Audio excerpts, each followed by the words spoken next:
Esta ansiedade, ela é um tremendo puxador de tapete. Ele é um sabotador incrível. Por quê? Porque ele faz com que você traia as suas escolhas. Ele faz com que você traia os seus dias, os seus meses, os seus anos, os seus relacionamentos, aquele acordo, né? Aquela combinação que você fez com você, que é: eu vou ser mais calmo, eu vou ser mais tranquilo. E aí você tá lá no meio do caminho, parecendo que tudo tá funcionando, eis que a bonita aparece novamente e bota tudo a perder.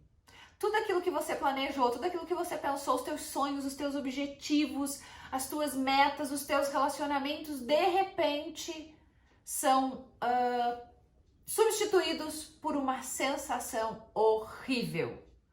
Quem aí tem a ansiedade e consegue perceber onde a ansiedade se manifesta no seu corpo? Quem aí então tem ou percebe que em algum lugar do seu corpo físico, né, que não fica só nas emoções, a ansiedade se manifesta? Vocês têm essa percepção? Quem de vocês tem e percebe isso? Nas costas, ombros, nos ombros em específico, atenção, e no estômago. Como é no estômago? Vamos lá. Como será que é quando a ansiedade está no estômago? Quem mais tem ansiedade no estômago? Oh, tem mais gente no estômago. Érica no estômago. No estômago também. Estômago vencendo. Nossa, estômago em primeiro lugar. Sim, eu fico trêmula, né? Ó, então estômago em primeiro lugar. Anota aí, Júlia. Tremedeira, o corpo fica trêmulo, o coração acelera, dispara. E agora? O que eu faço com isso? Né? Então, eu anotei algumas coisas aqui que eu quero muito trabalhar com vocês nessa noite, então eu vou ficar baixando. Frio na barriga, suor nas mãos, palpitação, náusea, vômito, azia, estômago também, garganta fecha. Isso, quando fala de garganta fecha, parece que vai vomitar, uma queimação. Uau, fico tonta, parece difícil entender as coisas, quase que um pânico. As mãos trêmulas novamente, aperto no peito também. Uau, que legal, gente, que vocês conseguem perceber. E o que vocês fazem com isso depois que vocês percebem? O que será que você faz com isso? Após você perceber que tá no estômago, que tá no tremor, que tá no suor, que a garganta fecha, que tem enjoo, o que você faz? O que vocês costumam fazer para dar conta disso? Faz alguma coisa? Vocês conseguem identificar e perceber o que dá para fazer? O que é possível? Sim ou não? Me digam. Faço ou não faço? Sim ou não? Ah, Ho'oponopono. Opa, Ho'oponopono, eu te amo, sinto muito, por favor, me perdoe, sou grata. Já tive crises de pânico, eu tento respirar para me acalmar, ok. Ui, tem gente que dá mais ênfase ainda, fica lá tentando buscar, né? Ai, porque eu tô ansiosa, porque eu tô ansiosa, porque eu tô ansiosa. Meditar, tem uma... Diese, agora eu me dei conta quem é você! A aluna da Andréia, maravilhosa. A Denise Bossardi está falando de uma respiração consciente, tento fechar os olhos e respirar, sim, parar, pensar e respirar fundo. Quem tá se parando, pensando e respirando é mulher em ação, já fez alguma coisa. Que ótimo te ver aqui, gratidão a minha, muito feliz mesmo por te receber. Olha só, tá bem? Você respira bem fundo, medita, segura um objeto na mão, se conecta. E a ansiedade vai embora ou ela fica? Mais uma perguntinha aí, nós estamos fazendo um processo terapêutico, né? O que ela vai embora? Ou ela fica, ela persiste? O que vocês percebem quando vocês seguram um objeto, quando vocês se conectam, respiram? Ela fica com você ou ela vai embora? Me respondam. Fica ou vai? Mas às vezes eu como ansiedade. Come ansiedade, come pão, massa, biscoito, chocolate, né? Cheeseburger, hambúrguer, pastel. Ela reduz, mas não vai embora. Depende do problema. Normalmente vai embora. Você consegue entender por que ela veio, quem está respondendo que normalmente ela reduz e não, ou vai embora, ou normalmente vai embora? Vocês entendem por que é que ela vai? Ou não, ela simplesmente vai e você esquece? A sensação fica, os sinais do corpo saem. Também como a ansiedade. E vocês adoram comer ansiedade, né? Mas é que olha só, eu vou contar ao longo da nossa noite, né, da nossa live, o que acontece. A ansiedade é um sintoma, ok? A ansiedade está a serviço de algo. Que algo ela está a serviço? E este é o objetivo desta live, é trazer clareza para que vocês possam compreender, se perceber e fazer o processo de alteração do comportamento emocional. Mas para isso precisa se conhecer, depende da situação. Eu vou contar para vocês que eu tenho um post meu que eu falei que eu pesava 10 quilos a menos, né? A minha ansiedade ficava no meu estômago. Como que ela ficava no meu estômago? A comida não descia, eu não tinha vontade de comer nem de tomar água. Então, consequentemente, eu não me alimentava. Então, eu não comia, diferente da grande maioria das pessoas que comem. Por quê? Porque a minha relação com a comida é diferente da relação de vocês que comem muito, ok? Então, eu não como porque eu tô ansiosa. Eu como porque eu tenho uma relação emocional com a minha comida. Então, para mim, a comida não representa acolher, acalmar e tranquilizar. Para vocês, a comida, ela é um objeto de calma, né? E não é isso, é só como vocês se relacionam com a comida. Eu gosto de falar de uma cliente minha que era bulímica, 16 anos bulímica, já contei isso, vou repetir de novo. E que quando ela chegou aqui, nós começamos a perceber que a bulimia era um sintoma que levou ela a dar conta de algo. Então, a relação dela com a comida, junto com a bulimia, junto com a ansiedade, causou uma série de distúrbios e transtornos. Então, ela vomitava a comida por quê? Porque ela entendia que todas as pessoas que comiam engordavam. E, consequentemente, há outras situações que a estressavam. Então, ela fez uma junção. Comida engorda, se eu tô estressado, eu boto para fora a comida. Quando nós começamos a entender isso e ela foi fazendo sentido para ela parou de ter crises bulímicas. Eu tenho compulsão alimentar por conta da ansiedade. Ou será que você tem ansiedade por conta da compulsão alimentar? Eita, que deu um nó na cabeça agora, né? Porque, olha só, não existe isso, gente. Não existe. Nós nos relacionamos com a ansiedade e com a comida de maneira diferente. Só que você associou. Eu vou dar um exemplo, olhem só. Não, era lá pro final da live isso, mas vamos lá, vocês vão falando, eu vou trazendo.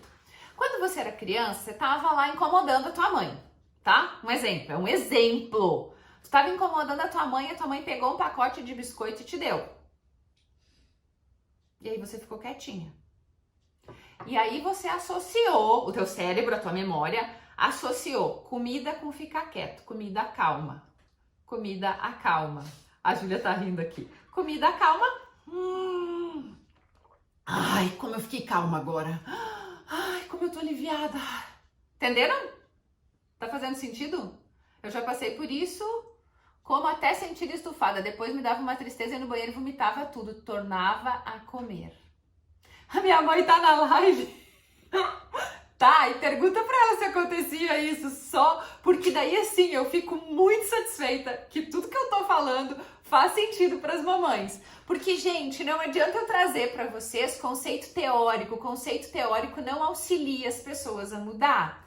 Então, é entender que eu sempre tive uma relação com a comida diferente das outras pessoas, ou da maioria das pessoas. Então, quem é muito magra tem uma relação com a comida de outra maneira. Quem é mais cheinha, mais gordinha, se relaciona com a comida de outra forma. Mas tudo está no com o primeiro contato com o mundo, que é a nossa boca. Não comer e comer. Daí esse assunto para outra live, que nós vamos falar da revolta do corpo. Mas aí a Júlia vai participar comigo. Ela vai sair dos bastidores e vai vir para cá, deste lado da câmera. E nós vamos falar sobre isso, tá? Mamãe e sogrinha estão na live, elas concordam comigo, Julia, Thay, que os papais e as mamães faziam coisas para acalmar seus filhos e que isso nem sempre é positivo. Por exemplo, bebê tá chorando, mamãe vai lá e dá mamadeira e dá peitinho, mas a criança não tá com fome. A criança tá com outra coisa. E aí o que a criança associa? Se eu chorar, se eu estiver ansiosa, se eu estiver estressada, se eu estiver triste, eu vou fazer o quê? Comer. E aí eu como. Nem era o tema da nossa live, né? Vamos voltar. Mas tá fazendo sentido para vocês isso? Tá fazendo sentido a junção das coisas? Que a ansiedade é um sintoma. O que causa ansiedade? Eu lembro de um processo que eu fiz que eu falava, eu sou muito ansiosa, eu sou muito ansiosa, eu sou muito ansiosa. E essa fala, ela foi muito importante na minha vida e não tem um livro. Mas ela dizia o seguinte, você não é ansiosa, você está ansiosa. Então, para começar a falar de ansiedade, você precisa aprender isso. Você não é ansioso, você não é ansiosa. Você está, é um estado de ansiedade. Quando você entende que você não é, você desassocia, né? Despersonaliza, porque senão parece que tudo na tua vida você é ansioso e não é. São algumas situações que são acionadas e você produz essa tensão, ok? Eu preciso que vocês vão me dando joinha, me sinalizando, disparando coraçãozinho. Tem um monte de gente que precisa desse conteúdo. Sim, a maioria dos nossos bloqueios foram na infância, inclusive a ansiedade. Quão ansiogênico é um bebê chorando no seu bercinho? Quão ansiogênico é para uma criança ver o seu pai e a sua mãe em conflito? Quão ansiogênico é para uma criança ver a sua mãe caminhando de um lado para o outro esperando o seu parceiro? Quão ansiogênico é um pai ver a sua esposa ausente? O quão ansiogênico é para uma criança que fica esperando seu filho, a sua mãe na escola? Vocês estão entendendo? Que você aprendeu a se resolver, ou melhor, você aprendeu a resolver as coisas através disso. Então, tem determinadas situações ou fatos que fizeram com que você fosse ansioso naquele momento. E aí o teu cérebro entende. Tem perigo, tem medo, tem frustração, tem dor, eu fico ansioso. Por exemplo, quem aí começa um relacionamento, isso é ótimo, isso fala da Enigmara, tá, gente? Então assim, sabe aquela amiga que quando começa um relacionamento fica muito ansiosa? Então, vou contar pra vocês da minha amiga, tá? O que acontece? Oi, Lavínia! Quem aí começa um relacionamento fica muito ansioso, com muito medo de ser traído, com muita insegurança, com muita ansiedade, ansiedade para ver, ansiedade para tocar, ansiedade para definir o status de relacionamento. Quem aí fica muito ansioso? Isso é tudo história de uma amiga minha, tá, gente? Foi uma amiga minha que passou por todas essas coisas e eu escutei, aprendi, então tô agora transmitindo para vocês. Sabe o que acontece? É que você aprendeu também que quando você começa relacionamento, causa tudo isso. Então, olhem só, nós estamos olhando para a causa. Opa, peraí, se a minha mãe ou o meu pai viveram um relacionamento onde ambos sentiam insegurança, essa insegurança está no ar, num campo, num movimento. Tu também tem uma amiga assim? Se essa ansiedade lá na minha infância eu experienciei, eu vivenciei isso na casa dos meus pais, o que acontece? A minha mente, ela tem uma memória, uma lembrança, certo? Quando algo semelhante, parecido, acontece agora na vida adulta, buf, dispara. É um alerta do teu corpo. O teu corpo entra em estado de alerta. Mas este alerta não significa que é verdade, que é positivo, que é isso mesmo que está acontecendo, certo? Então, assim, isso é uma reação a algo que você aprendeu. Lembra da minha amiga? A minha amiga, então, chegou um momento da vida dela que ela achou que tinha encontrado o homem mais maravilhoso do mundo, o príncipe encantado, aquele deus grego super poderoso. Aí, o que aconteceu com a minha amiga? Ela começou a ter crises de ansiedade absurda. E aí ela parou e falou assim, o que está acontecendo comigo? Eu não tinha mais ansiedade, agora eu estou ansiosa de novo ao ponto que eu não sei lidar com isso. Aí essa minha amiga vai pra terapia, né, porque ela é uma pessoa que ela busca descobrir as coisas, e aí ela descobriu o seguinte, que ela estava tentando descobrir a traição do pai dela de novo, que ela já tinha descoberto uma vez, que ela não precisava descobrir outra vez. Vocês estão entendendo que tem um funcionamento que faz com que acione a ansiedade? Porque ela é um registro teu, ela é uma memória, é um sentimento e eu preciso, ou seja, você precisa, minha amiga precisa, as minhas clientes precisam de algo que desperte esta memória. É como se fosse um vício. Eu preciso viver situações e me colocar em situações que eu possa reviver aquilo que eu conheço. Então, até o ponto, enquanto você não reconhece que de onde a ansiedade vem, não tem como você mudar ela. Então, você precisa identificar a causa. Aí eu faço uma pergunta, olha só. Onde que a tua ansiedade começou? Como ela começou? Em que momento ela começou?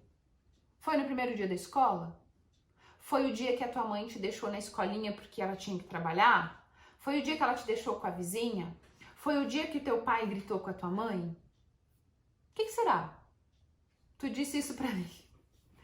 Onde será que ela começou? Em que momento da vida, da tua vida, a ansiedade começou? Eu posso te dizer, afirmar e reafirmar milhares de vezes que você aprendeu a se proteger através da ansiedade, porque foi um recurso que você encontrou. Tem um livro que, se vocês me derem autorização, eu vou pegar. Eu já li esse trecho tantas vezes em lives que eu preciso ler de novo para vocês. E já mostrei esse livro, já sugeri esse livro e tananã, tananã, tananã. Ela diz o seguinte, Alice Miller: não podemos mudar em nada nosso passado, não podemos desfazer os males que nos foram imputados na infância, mas podemos nos mudar, consertar, reconquistar nossa integridade perdida. Isso é possível à medida que decidimos observar mais de perto o conhecimento, gravem isso, sobre o passado arquivado em nosso corpo e colocá-lo mais perto da nossa consciência. Certamente, entrar em contato com isso é um processo muito desconfortável, mas é o único, preste atenção, é o único acessar as dores do nosso passado, trazer para a consciência. É o único motivo que nos oferece a possibilidade de finalmente deixar a invisível e ao mesmo tempo cruel prisão da nossa infância, nos transformando de vítimas inconscientes do passado em pessoas responsáveis que são cientes de sua história e com isso capazes de conviver com ela. E aí eu vou contar mais um segredo da minha amiga. A minha amiga, quando ela foi aprendendo, se descobrindo, se conhecendo, buscando estratégias, é mergulho profundo dentro de si, gente, não tem outra forma. Mergulhar dentro de si é ir lá e revisitar o passado, entender o passado. Eu e a Júlia debatíamos hoje, é possível reprogramar? É possível substituir? Não, não se reprograma e não se substitui. Entende, compreende, aceita, ressignifica. O que é ressignificar? É dar um novo sentido. Ai, meu pai era ruim para minha mãe. Peraí. Aí eu venho para terapia, compreendo e digo assim, o meu pai repetiu tudo que ele viveu na casa dos meus avós com a minha família. Opa, peraí. Então o meu pai é tão vítima quanto eu. Muda a maneira como eu olho para o mundo? Muda ou não muda? E aí você traz isso também para ansiedade, para insegurança, para o medo, para a frustração. Por quê? Porque aí você começa a entender que não é o outro. Gente, nunca é o outro, sempre sou eu. Por que é que eu vou me relacionar com pessoas que acionam a minha insegurança, que não me transmitem confiança e aconchego. Por quê? Porque eu tenho rejeição no meu passado, porque eu tenho abandono no meu passado, porque eu sou rechaçada, porque eu fui rechaçada no meu passado. O que mais que eu anotei aqui? Porque eu fui cobrada demais, porque eu fui muito exigente, eu fui muito exigida, porque eu sempre busco satisfazer o outro, porque eu vivi traição lá no meu passado. Entendem? Então, quando você consegue ressignificar, dar um novo sentido para a tua história, dar um novo sentido para a ansiedade, você utiliza a energia da ansiedade a teu favor e não contra ela. E eu costumo dizer assim, é muito tosco isso que eu vou dizer e algumas pessoas riem e acham idiotice, mas sempre que eu estou ansiosa, então se você não tem papelzinho e caneta, por favor, corra buscar, leve o celular, não sei, escreva em algum lugar com um carvão na parede. Você não é ansiosa, você está ansiosa. Então, sempre que eu estou ansiosa, eu converso com a minha ansiedade. Porque ela é uma amiga que veio me visitar, ela não é mais uma inimiga. E aí eu faço uma pergunta: o que te traz até aqui? Por que é que você veio? O que está acontecendo? Que eu estou sendo incomodada e perturbada por você. Aí eu paro por um instante e reflito sobre o momento que eu estou vivendo, porque eu estou ansiosa, eu não sou mais ansiosa. E aí a ansiedade me responde: Edegmara, você não está trabalhando demais? Edegmara, você não quer abraçar o mundo? Edegmara, tá tudo certo, essa situação você tem controle. Por que é que você está ansiosa? Para com isso, confia na pessoa que você se tornou e segue o caminho. Ansiedade, muito obrigada pelo recado. Agora eu compreendi por que é que você veio. Tchau pra ti. Pode ir. 3 respirações. Compreendo e vou me despedindo da sensação. É um exercício mental? É um exercício mental que funcionou pra mim. E aí o que acontece? Hoje a minha ansiedade, aquela lá, ela foi canalizada, porque ela não vai embora. Ela vai te visitar sempre. O que vai mudar é como você se relaciona com ela. Então, lembra, eu falei numa outra live, você se relaciona com a ansiedade. Você diz assim, amiga, olha, eu só adorei tua visita, mas você já vai tarde, né? Pode ir, porque eu não te quero mais aqui, você não faz mais parte da minha vida. Adorei sua visita, sua participação especial no meu novo filme, mas deu pra você. E aí você começa a entender as manifestações dela. Você passa a fazer escolhas, como a Alice Miller fala. Você passa a direcionar a sua energia, porque agora você entende que você não come porque está ansiosa. Você está ansiosa porque come. Entenderam? Então, assim, você encontrou um recurso, que é a comida, para aliviar algo que não tem nada a ver com aquilo. Mas está associada. Quem tem que dissociar? Você. Não tem problema nenhum você comer um doce. Não tem problema nenhum você tomar um refrigerante se esse é o estilo de vida que você quer. Mas por que é que eu vou comer? Por que é que eu vou tomar?